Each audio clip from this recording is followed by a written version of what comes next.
Outlining is the most important thing that you need to be able to do in the IELTS writing task 1.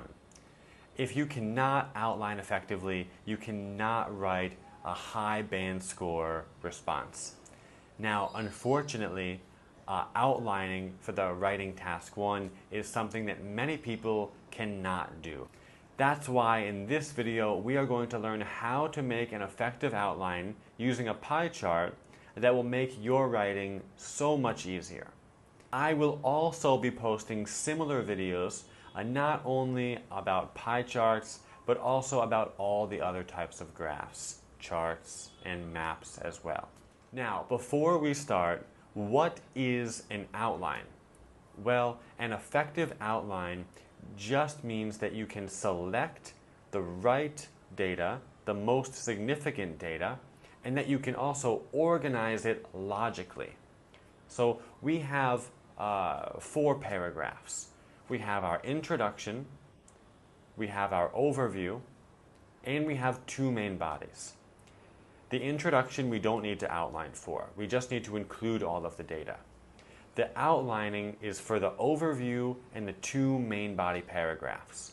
Now, for the overview, we just want to find 2 of the biggest, most significant, most interesting things that are happening.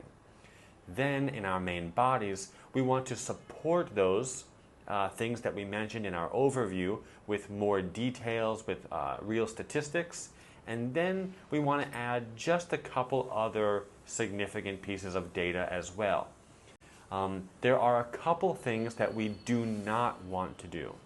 So, number 1, we really do not want to do left to right writing.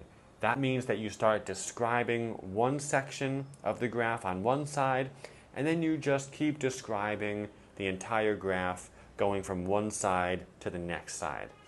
The examiners hate this, and it shows a major lack of writing skill. So that's why outlining will help you. Now, number 2, we also do not want to just pick data randomly. This is slightly better than writing from the left side to the right side, but it also shows a major lack of understanding and writing skill as well. So what we really want to do is figure out what the significant data is. Now, to figure out what the significant data is, there are a few questions that you can ask yourself, such as, number 1, what is the biggest, what is the smallest?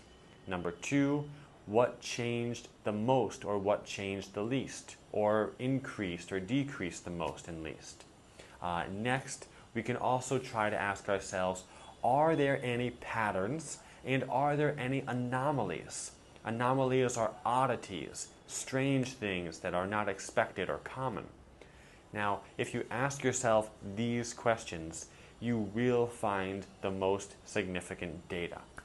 All right, now, there is just one other thing that you don't want to do, and that is including all of the data just for the sake of it. A lot of the data is important and you should discuss it.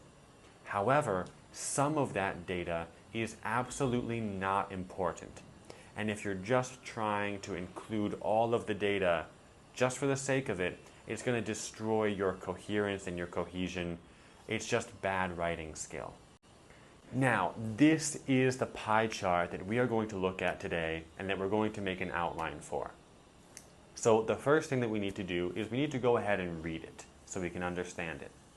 Now, the pie charts below show the devices people in the 18 to 25 age group use to watch television in Canada in 2 different years, 2009 and 2019. If we look at this pie chart, if we actually look at the categories on the bottom, we can see that there are 6. We've got mobile phones, laptops, tablets, desktop computers, flat screen TVs, and conventional TVs. So now that we understand it, we need to try to prepare our overview. So the overview is 2, maybe sometimes 3 of the most important details. So if I ask myself those key questions like what's the biggest, what changed the most or the least, I can see a couple things that stand out immediately, very obviously, if I know how to look for it with those questions. So what I see is the green piece of the pie, conventional TVs, is the biggest. It's really, really huge in 2009, but in 2019, it is the smallest. So we have one piece of data, conventional TVs, that went from being the biggest in the first year to the smallest in the next year. That is very significant. We will definitely need to include this in our overview. Now, I can also see that there's an opposite trend happening with flat screen TVs. Flat screen TVs started really, really small at 8% in 2009, and it grew to be the biggest at 27% in 2019. I can also see in the flat screen TVs that it increased more than any other category, which is also extremely important. So I was able to figure out what data is significant by just asking myself those questions. What changed the most? What changed the least? What's the biggest? What's the highest? And this is what the actual overview paragraph would then look like. Overall, it can be seen that conventional TVs went from being the most used device in 2009 to the least used device in 2019. Over the 10-year period, flat screen TVs increased in popularity more than any other device and became the most popular choice by 2019. Now, the next thing that we need to do is we need to decide what we're going to include in our main bodies. So, in our main bodies, we mostly want to focus on supporting what we said in our overviews. So the way I like to do it is if I have two main bodies, I like to make the majority of main body number 1 just about adding statistics and better details to the points in the overview. And if I can compare one extra significant piece of data as well, that would be nice. And then any other significant data that I didn't have a chance to include will just go in my second main body. So now my outline for my main body number 1 would be this.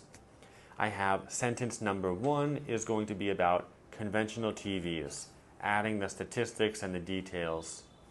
Sentence number 2, I just want to contrast the flat screen TVs with the conventional TVs and add those statistics. Now when I'm contrasting, that's going to be the extra detail. And then the statistics are just going to be the percentages. Now, thirdly, I also want to include tablets. Tablets also started off smaller than flat screen TVs, and it also grew so much by 2019. So they are similar, and I can easily add in that piece of data there. So now main body paragraph number 1 would look like this.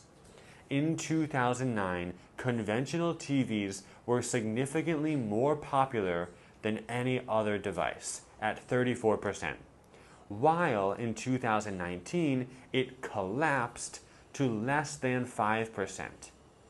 In contrast, the least popular devices in 2009 were flat screens and tablets, accounting for 8 and 5%. However, by 2019, flat screens dominated the viewing preferences at 27%, while tablets also increased significantly to 19%. Now, for main body number 2, I just need to decide what other information I want to include and is significant. So the remaining data is about desktops, which went down, laptops, which also decreased, and mobile phones, which increased. So what I will do is I will only include desktops and laptops, and I will not include mobile phones because there's no way for me to compare it. I've already done my contrasting. I don't want to just keep contrasting while this decreased, this increased. I don't want to repeat that structure again. So I'm just going to remove mobile phones. So the main body number 2 would just be one sentence, and it would look like this. Desktop computers and laptops commanded a respectable 18 and 20% in 2009, but by 2019, they both decreased to 12%. Alright, so that is all for this video. If you want to get the notes of this video, if you want to see the full response that I wrote, there is a PDF below with all of that information waiting for you. Thank you so much for watching, and I will see you in the next video.